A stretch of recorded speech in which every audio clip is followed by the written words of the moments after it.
Vamos iniciar mais um módulo da disciplina de elementos de máquinas. Se no módulo passado nós trabalhamos e estudamos sobre o desenho de componentes mecânicos, observando as suas vistas principais e também os cortes. Agora, nesse módulo, nós vamos trabalhar com a observação sobre denominações como a tolerância dimensional, ajustes e também a rugosidade. E entre esses temas, nós vamos começar falando sobre a tolerância dimensional. Mas, o que seria uma tolerância dimensional? Vamos passar essa página. Basicamente, a tolerância dimensional é as dimensões mínimas, dimensões máximas, que um componente ele pode assumir. Isso sem afetar o funcionamento dessa peça. Então aqui nós temos, por exemplo, um eixo. Esse eixo, na sua execução, na sua confecção, ele pode assumir uma dimensão mínima e uma dimensão máxima sem que necessariamente haja um prejuízo para esse funcionamento desse eixo. E não só, por exemplo, do eixo, mas isso também serve, por exemplo, aqui no orifício. No orifício, então, nós temos o mesmo conceito. Na execução, na confecção de uma peça em que essa peça tenha um orifício, a dimensão desse orifício ela pode assumir um valor máximo ou um valor mínimo, sem que haja prejuízo para o funcionamento da peça. Vamos continuar. Então, quando nós lá fazemos a cotagem de um trabalho, de um elemento, normalmente nós vamos trazer a dimensão nominal e junto da dimensão nominal nós vamos trazer os limites de tolerância. O limite de tolerância máximo e o limite de tolerância mínimo. Então, aqui nós temos um exemplo de um eixo cilíndrico. Eu sei que é um eixo cilíndrico por causa desse símbolo aqui do diâmetro. Esse eixo cilíndrico tem um diâmetro nominal de 20 milímetros e esse eixo ele pode assumir na sua confecção, quando ele for confeccionado, um valor de 20,28 como valor máximo e como valor mínimo ele pode assumir até um valor aí de 20,15 milímetros. Então, isso significa que dentro de um campo de tolerância entre 20,15 e 20,28 milímetros, pode ser executado a confecção desse eixo sem que haja prejuízo para a sua funcionalidade. Então, se esse eixo, por exemplo, se ele for confeccionado com o valor de 20,20 milímetros, é claro, isso tudo vai ficar muito certo, vai ficar correto, vai ficar ok. Então, nesse caso, neste exemplo, o campo da tolerância vai ser como que vai ser calculado? Nós temos o valor máximo de 20,28 e o valor mínimo de 20,15. Essa diferença entre 20,28 menos 20,15 é o valor da tolerância. Então, esse valor de 0,13 milímetros é o campo da tolerância para a confecção desse eixo. E a tolerância ela pode ser medida junto com a medida nominal, utilizando esse instrumento, o paquímetro. O paquímetro que pode ser o paquímetro analógico ou o paquímetro digital. E vejam vocês aqui, através desse exemplo do paquímetro digital, nós podemos observar que aqui nós temos uma boa precisão. Uma precisão de 2 casas decimais após a vírgula. Então, nesse caso, nós conseguiríamos, com certeza, observar os limites, máximo e mínimo, e também observar se a peça a ser confeccionada ela está dentro do campo da tolerância. Mas aonde isso é aplicado? Aonde esse conceito de tolerância é aplicado? Bom, este conceito de tolerância é aplicado principalmente em peças, componentes que exigem precisão. Então, aqui eu trago para vocês um exemplo típico de um pistão e a camisa do cilindro. Então, esse é um exemplo em que o componente ele tem que estar. Os componentes, né, eles trabalham em conjunto, e se exige para o funcionamento um nível, né, de precisão. E esse nível de precisão é dada pela tolerância. Então, basicamente, a tolerância ela é aplicada quando nós temos um funcionamento que depende de um conjunto de peças. Então, um conjunto é formado por mais de um componente. Vamos seguir ainda com outros exemplos. E nesse segundo exemplo, eu trago aqui uma bomba óleo-hidráulica de pistões. Então, aqui nós temos, né, uma bomba óleo-hidráulica de pistões, né? Então, aqui nós temos, né, o acoplamento motor, né, o acoplamento motor, em que a partir desse acoplamento motor se dará o funcionamento, né, de sucção e vazão desse óleo hidráulico. Mas vamos ver então em outro vídeo, né, no vídeo sequente, como que é o funcionamento, né, dessa bomba óleo hidráulica, né? Então, basicamente aqui nós podemos já observar, né, os pistões, né? Podemos observar os pistões, aqui também nós podemos também observar uma abertura para fazer a lubrificação, né, desse rolamento, né? Mas vamos melhor observar, né, o funcionamento geral dessa bomba de pistões em um outro vídeo. Vamos aqui nesse vídeo. Observar então o funcionamento dessa bomba de pistão. Mas vamos então primeiro observar, né, esse prato oscilante. Então esse é um componente geral, né? Aqui nós então temos um desenho, né, uma simulação de desenho, iniciando então por esse desenho do prato. Agora também nós temos o desenho do pé do pistão e do pistão, né, o pistão dessa bomba óleo hidráulica. E agora o bloco por onde nós vamos ter então o trabalho, né, dos pistões. Além disso, aqui nós temos também o prato. Em cada uma dessa abertura, uma dessa abertura é realizada a sucção e por outra abertura é realizada a pressão do fluido. Agora vamos para a montagem, né? Uma vista explodida e uma simulação para mostrar um pouco sobre o funcionamento dessa bomba óleo hidráulica.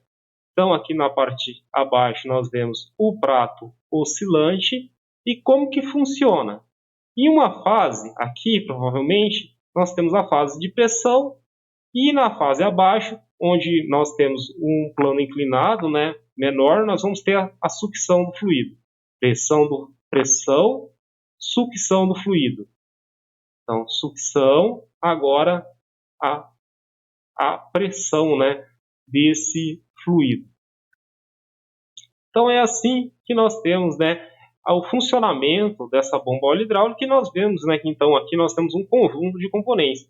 E para o perfeito funcionamento desse conjunto de componentes, para cada dimensão, né, para a confecção dessa bomba óleo hidráulica, é claro que nós vamos também ter um nível, né, de tolerância máximo e mínimo, né, para confecção dessas dimensões, para se ter então o funcionamento dessa bomba. Vamos aqui ainda seguir com outros exemplos, né? Outros exemplos. E aqui mais um exemplo, onde que nós temos a tolerância a exigência, né, de um nível de tolerância como importante, né, para o funcionamento do conjunto. Aqui eu destaco, né, uma luva com um eixo e um eixo estriado, né? Então uma luva com dentes estriados e aqui o eixo, né, também com esses dentes estriados. E aonde que é aplicado esse tipo de componente?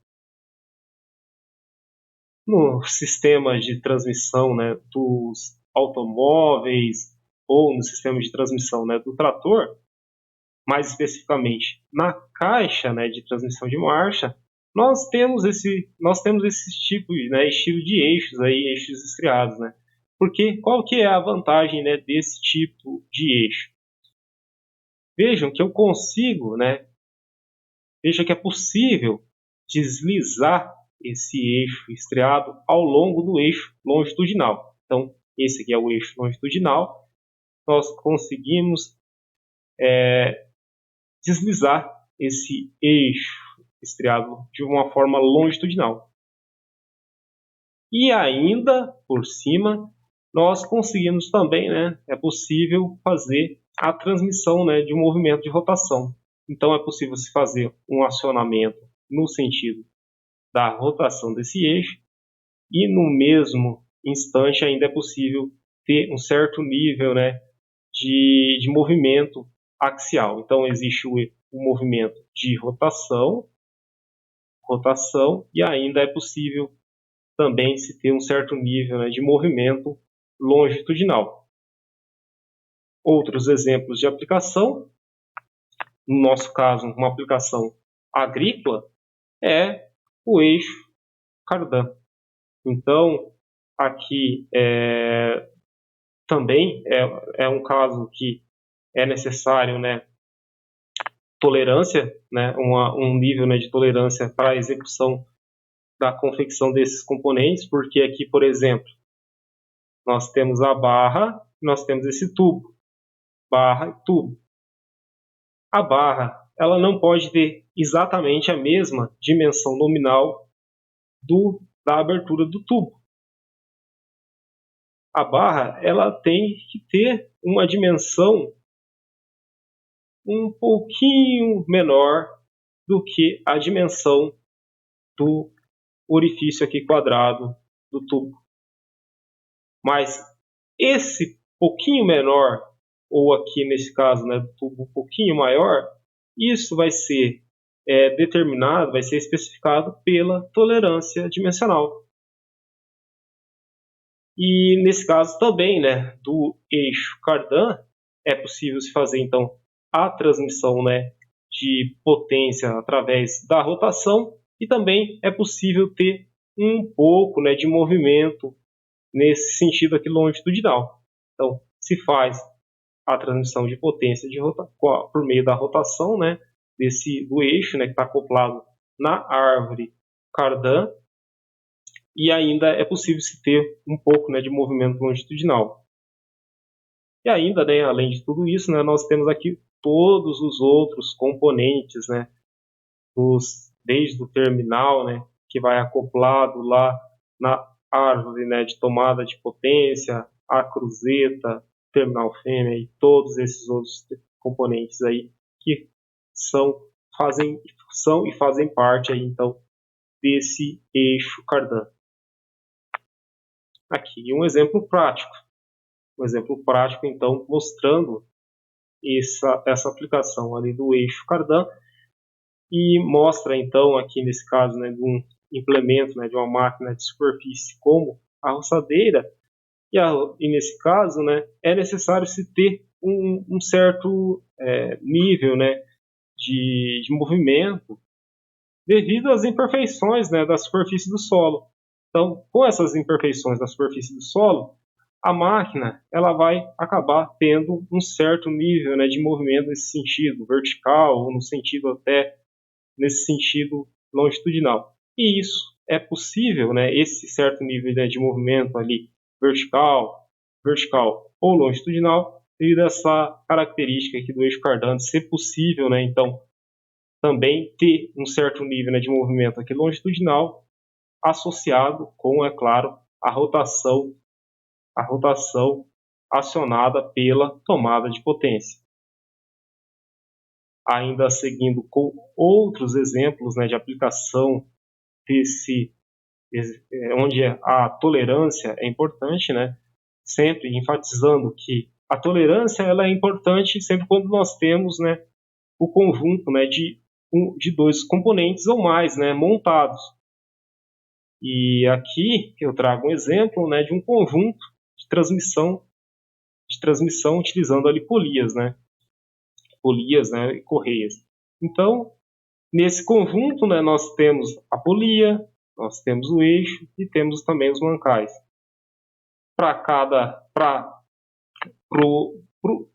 No caso, né, do eixo aqui do rolamento, esse eixo do rolamento ele tem uma dimensão com nível de tolerância.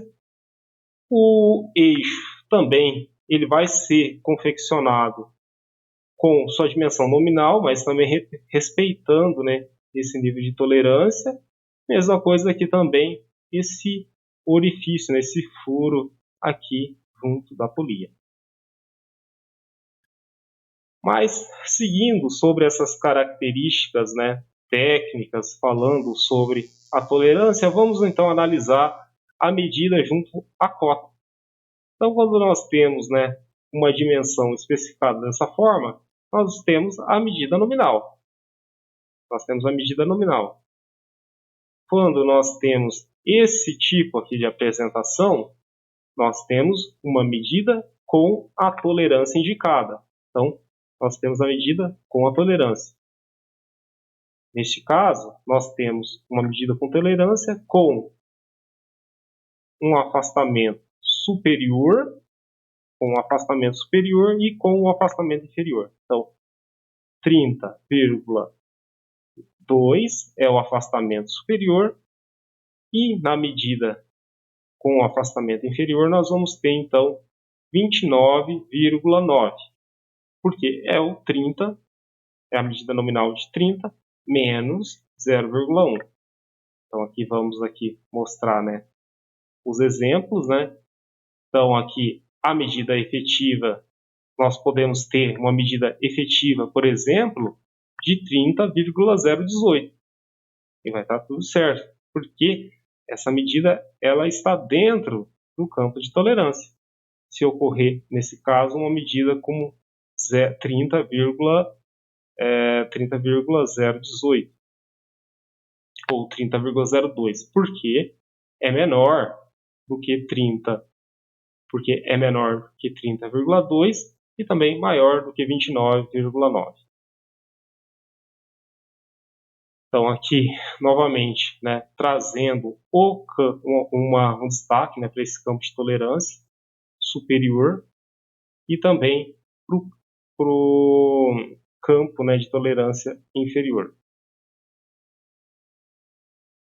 Nesse caso, o campo de tolerância máximo é 0, o campo de tolerância total, melhor dizendo, é 0,3, porque é o valor de 30,2 menos 29,9.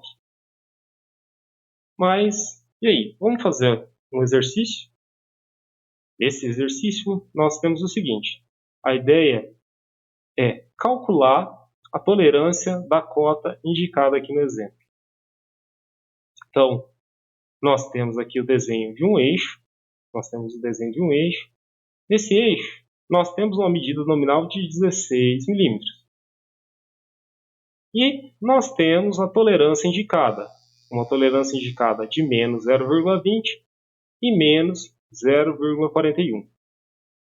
Então, quais as medidas que esse eixo, né, quando confeccionado, ele pode assumir? Bom, vamos observar. Todos esses, toda essa tolerância, né, tanto a superior quanto a inferior, nós temos aqui valores negativos. Então, a dimensão máxima que esse eixo pode assumir vai ser de quanto? vai ser de 16 menos 0,20. 16 menos 0,20 é igual a 15,80. Essa é a dimensão máxima. E a dimensão mínima, quando confeccionado? A dimensão mínima, nesse caso, vai ser 16 menos 0,41. 16 menos 0,41 é igual a 15,59. 15,59. Agora, para calcular a tolerância total, então nós vamos fazer o valor da seguinte forma. Vai ser 15,80 menos 15,59. 15,80 menos 15,59 é igual a 0,21 milímetros. Então, essa é a tolerância total.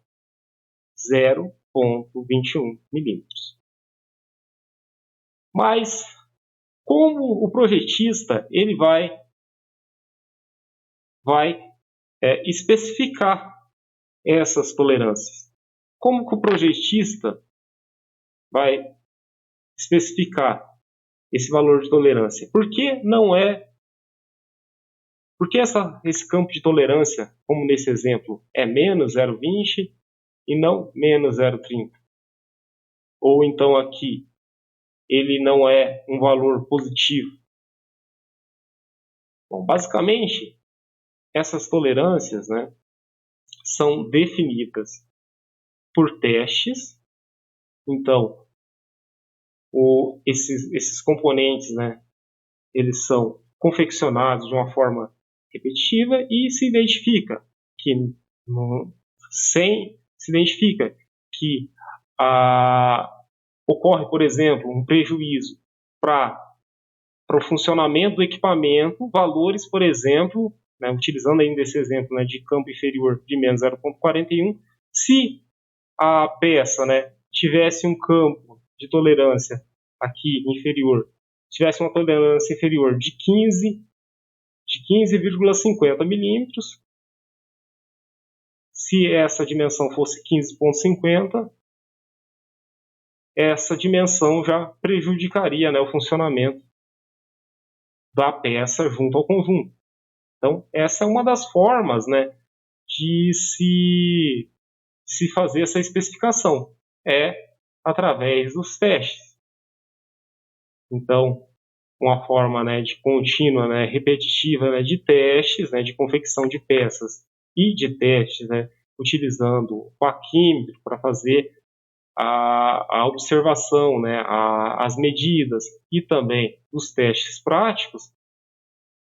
Esses testes aplicados de uma forma contínua, isso tudo ajuda nessa definição